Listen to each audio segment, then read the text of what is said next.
Hello, this is Doris Thomas from the Divine Diva Talk Show.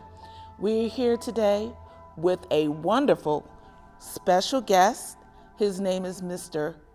Reverend Knesset David Klein, and we also have some new audience members who will be joining us today. So please sit down, relax. We're going to discuss about ending mass incarceration.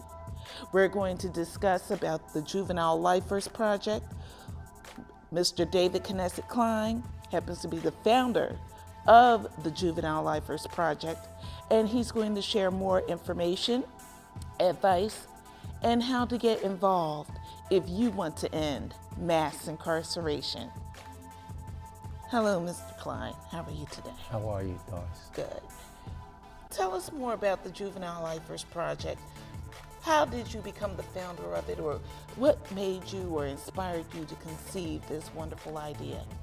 Well, as a kid, growing up in Philadelphia, in one of the streets, I was with a group of guys, and I had got locked up for a stolen car and a gun. And I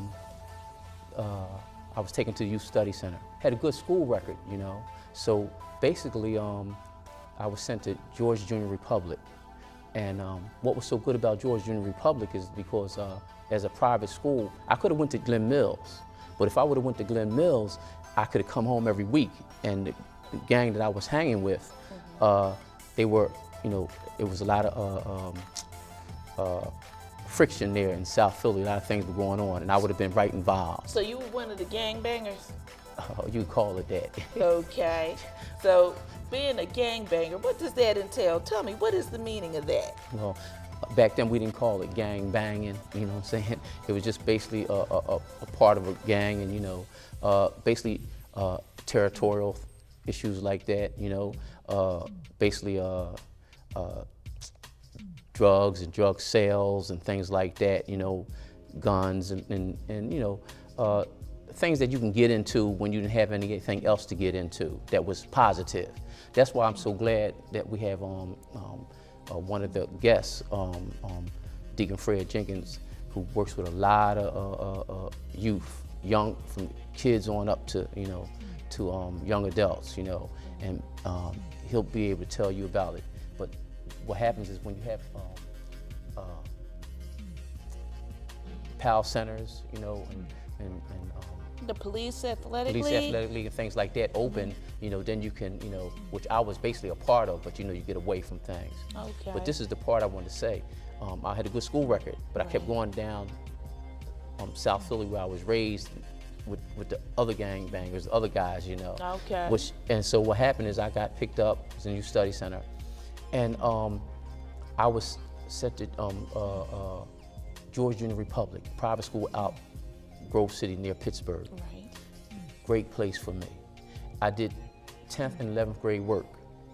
And when I did 10th and 11th grade work, after my time was done there, I came back to my regular high school and graduated. So I had enough credits. Had got left down in the 10th grade running the girls and playing around, you know what I'm saying? So what happened was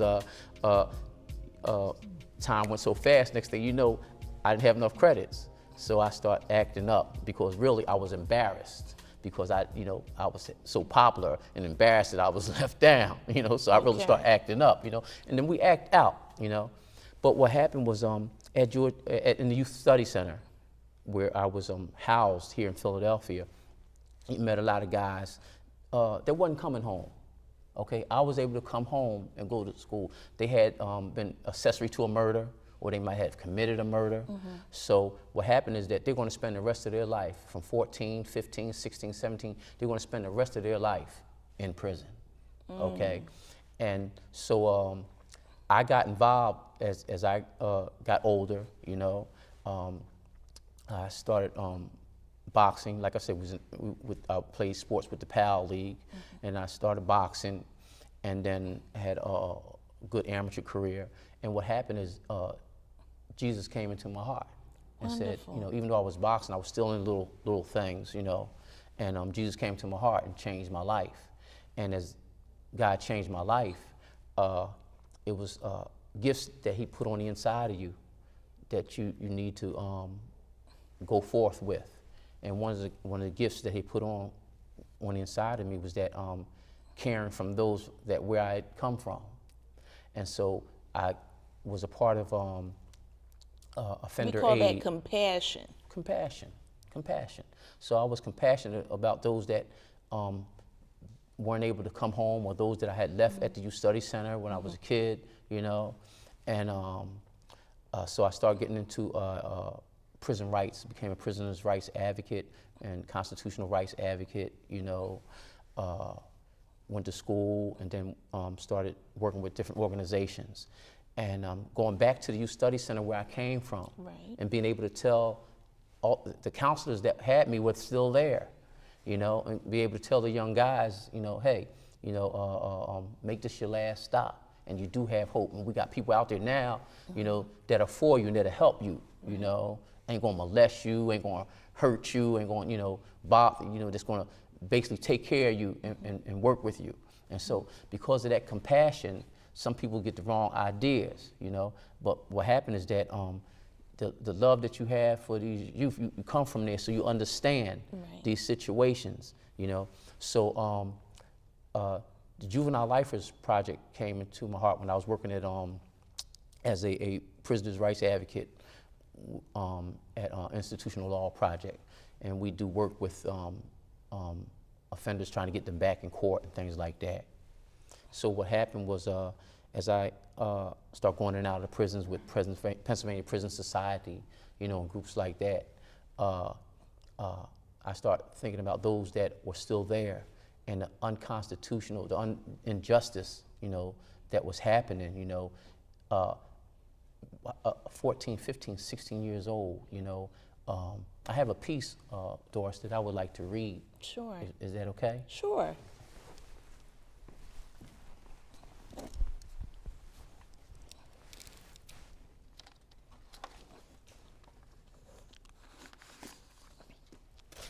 Juvenile justice, faith and healing. A 14-year-old in the United States cannot order an alcoholic drink or purchase cigarettes, can't cast a ballot for voting, can't join the army, can't drive a car, can't watch certain movies. A 14-year-old in the United States can be sentenced as an adult to life without the possibility of parole. The United States is the only country in the world that sentences youth to life without parole. There are over 2,500 people serving life without parole sentences for crimes committed in their youth. Scientific brain research has proven that youth have different cognitive skills than adults. Youth in adult facilities are 36 times more likely to commit suicide than youth in juvenile facilities. A life without the possibility of parole sentence for youth is a guarantee that they will die in prison. Wow. That's some facts that we need to take heart, and we need to find out how we can reform the prison system, and we need to advocate for those that have been in the prison system. And over the years, we've been trying to get justice for juvenile lifers, okay? And this last year, 2013, they passed a law. Okay. Well, thank you very much. Please stay tuned for the next episode of the Divine Diva Talk Show. We'll be back. Thank you.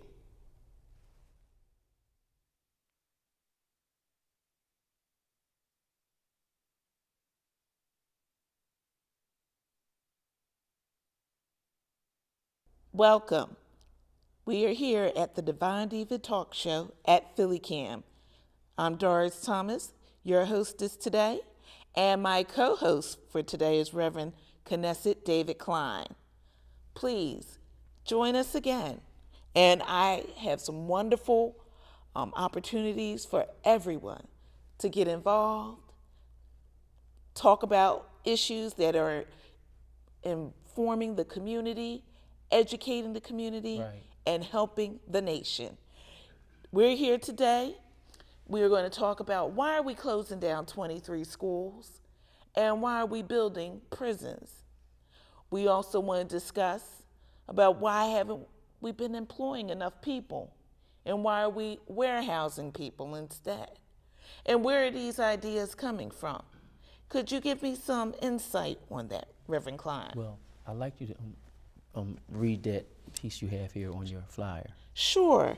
I have here, why is it that we stopped employing people in this country and started warehousing people instead? Who came up with that idea? Was it someone from Europe? Was it someone from another country? Is it our government? I mean, I thought the goal was entrepreneurship, job creation, develop your skill set, develop helping others that are around you, so that way we can all rise and become productive citizens. Well, one thing we know is that back in the 50s, more goods and services came from Philadelphia than anywhere else in the world. If you see all these old factories in Frankfurt or Philly, different places like that, they had Botany 500, they had Hershey, not Hershey, that's in Hershey. They had the Tasty Cake factories, Right. and all the different factories that they had here in Philadelphia, and then we had Buds, places like that. And so in the 50s, more goods and services. You see the naval shipyard, okay, and the waterfront. So all these places, imports and exports was coming. This place was really booming. And as you see, taxes in America and in Pennsylvania, you know, where we live, taxes are really high. So taxes start going up. So what happened is they start seeing cheap labor.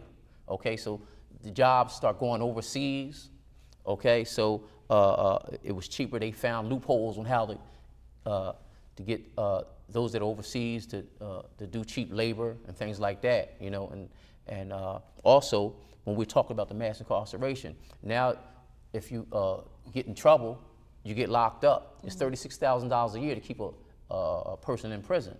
Okay, so now you're locked up in prison, and you'd be surprised the furniture and all the different things that they make in there and what they're getting paid for. We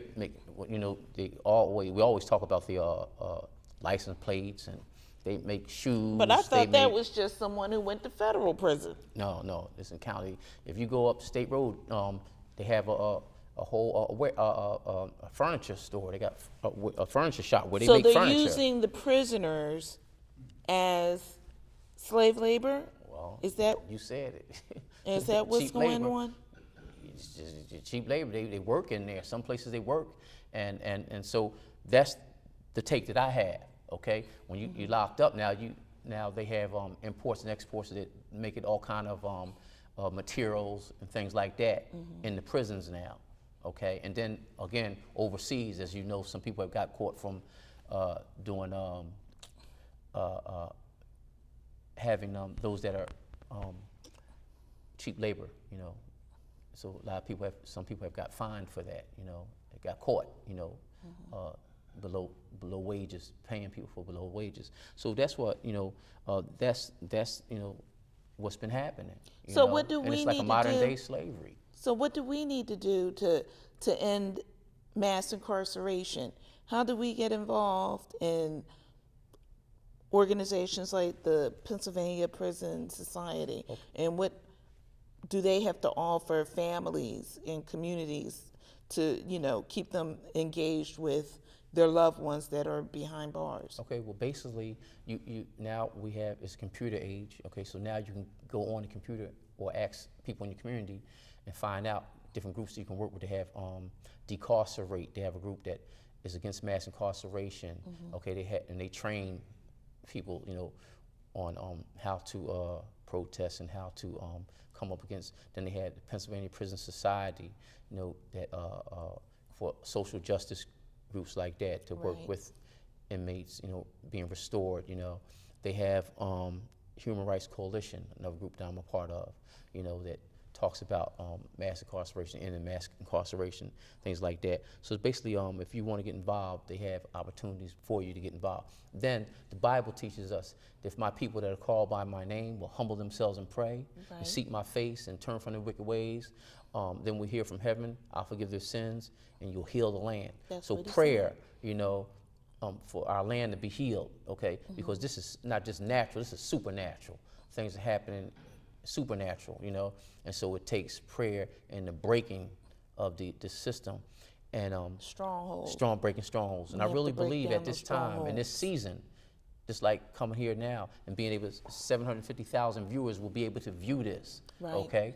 So we're talking to politicians, we're talking to policymakers, we're talking to community people, we're talking to families, okay, that have incarcerated people, that let us know that it's time for a change from the mass incarceration system. New York and some of the other states, they have actually changed from mass incarceration, found ways to alleviate the prison system and take the numbers down, okay? Pennsylvania is basically the only one that still has numbers going up, okay? And so that has to stop. Well, we went to an event on Saturday. It was with the Gold Ring Reentry Initiative, and Dr. Cornell West was one of the special guest speakers. And he was discussing how, you know, there's a problem when they're closing down 25, 30 schools, and they're creating a pipeline of individuals that are, you know, that they're trying to, you know, why do you think that is? They're trying to separate minorities and they're trying to keep people oppressed, and yet they know that they're defunding the schools when they shouldn't be. They should be investing in the school system. They're supposed to invest in education. You're supposed to invest in families and communities, so that way you're developing a great nation. I have another piece I want to read real fast. Sure. I'm going to show you that this hadn't just started. Sure. This is from a commentary I have, Talk Through the Bible, and this is the prophet Micah. And he had a statement. Micah prophesied during a period of intense social injustice in Judah. False prophets preached for riches, not for righteousness. Princes thrived on cruelty, violence, and corruption.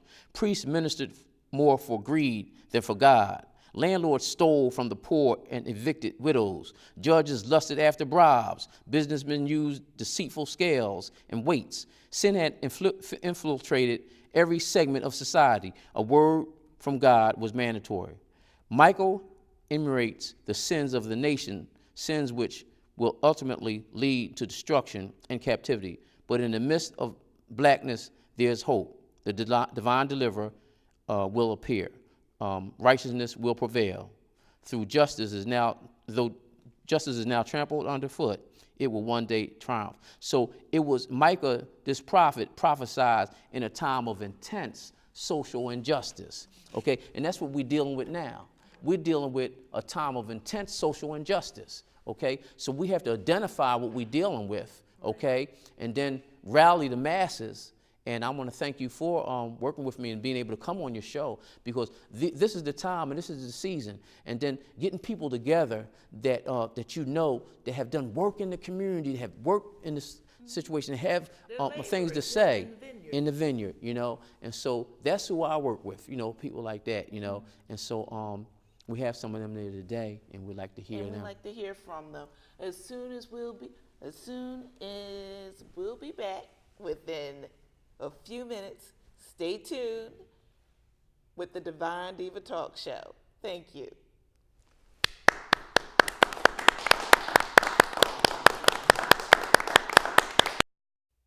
Welcome back to the Divine Diva Talk Show with Doris Thomas and co-host Reverend David Knesset Klein.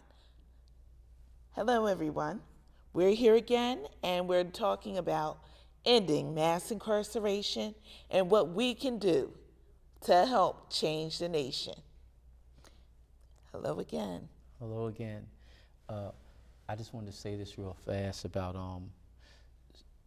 as we were talking about the juvenile lifers, Yes. you know, and changing the law for those, you know, instead of taking the keys, throwing away the key, you know, for 14, 15, 16-year-olds. How about education and treatment, you know?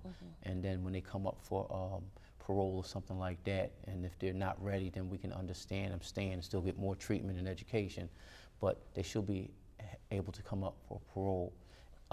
They have some that have been in there 25 and 35 years, and we want them home now, okay? Because they've done their time, and now it's time for them to be reinstated. Well, what's the difference between parole and probation? I need to know. Probation is basically like county situations, and parole is basically when you upstate and you have, you know, that's basically where I can put it like that.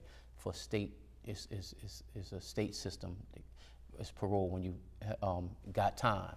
Probation usually is when you have lesser time, whatever, and you in dealing with the county or coming back down in the county. But I have some guests with me. Sure. You know that first gentleman that I'd like to introduce is Deacon Fred Jenkins, and he happens to be a Hall of Fame boxing coach. Really? Okay, he's trained he trained a whole lot of people, some real good ones too. And Muhammad Ali? Yeah.